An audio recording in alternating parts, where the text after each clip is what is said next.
Adakah kerajaan urus ekonomi seperti Nabi Yusuf?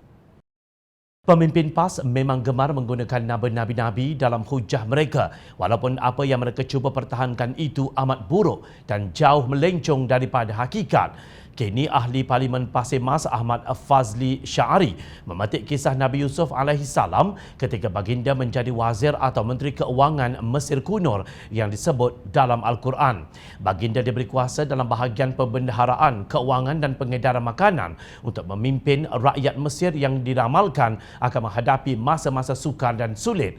Dalam tempoh 7 tahun pertama, Nabi Yusuf menjalankan tugasnya, rakyat hidup tenteram, aman dan sejahtera. Baginda melakukan persediaan untuk musim kemarau dengan mempersiapkan gudang penyimpanan makanan untuk musim kemarau yang bakal tiba. Justru tempoh kemarau telah dilalui tanpa sebarang kesukaran. Datuk Yang Pertua dalam isu pengeluaran KSP dan moratorium, suka saya menarik perhatian kepada kisah Nabi Yusuf AS yang berdepan dengan situasi kemarau.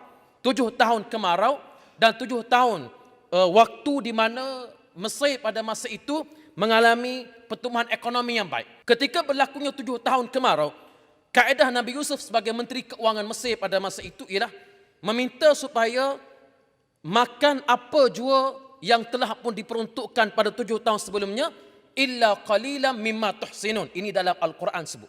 Kecuali sedikit hendaklah disimpan untuk simpanan pada masa depan. Itulah naratif yang digunakan oleh Ahmad Fadli untuk menolak hujah mengapa rakyat harus diberikan kebenaran untuk mengambil sedikit caruman mereka dalam akaun satu di Kumpulan Wang Simpanan Pekerja KWSP.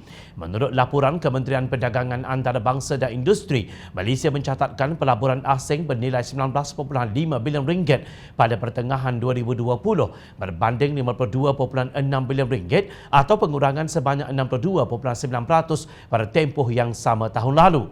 Wahai yang berhormat, jika kita hendak menjadikannya analogi, serangan COVID-19 yang merencatkan aktiviti ekonomi inilah musim kemarau seperti kisah di zaman Nabi Yusuf itu. Baginda membenarkan rakyat Mesir mengambil simpanan makanan di dalam gudang demi meneruskan kelangsungan hidup mereka.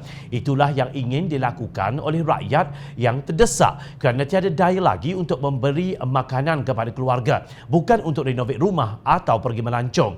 Nabi Yusuf memiliki kecerdasan, pengetahuan, kesabaran, kejujuran, keramahan dan akhlak serta budi pekerti yang terpuji dalam melaksanakan tugas baginda.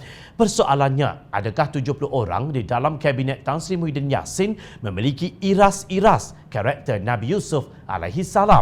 Contohnya, Kerajaan Negeri Kelantan menaikkan allowance Ahli Dewan Undangan Negeri di kala rakyat sedang berhadapan dengan COVID-19 dan ramai yang kehilangan pekerjaan.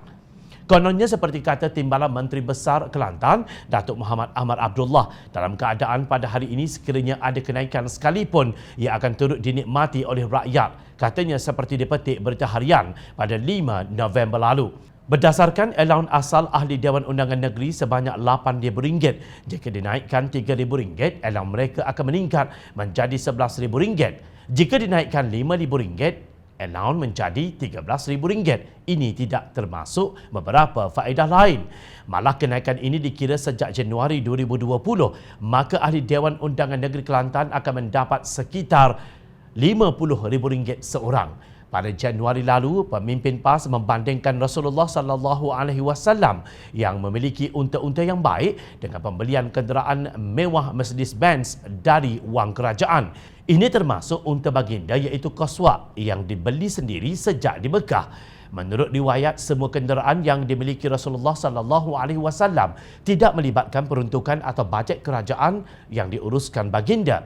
Nabi Yusuf AS tidak membeli kenderaan mewah semasa rakyat Mesir sedang menghadapi kemarau. Adakah pemimpin PAS berkenaan layak bercakap tentang KWSP dan ekonomi sambil mengenakan pakaian yang mewah dan bergerak ke sana ke sini dengan kenderaan yang mewah? Sedangkan rakyat mungkin akan mati sebelum sempat menjadi tua untuk menikmati faedah wang KWSP mereka akibat kesulitan yang dialami sekarang. Berhentilah menunggang agama.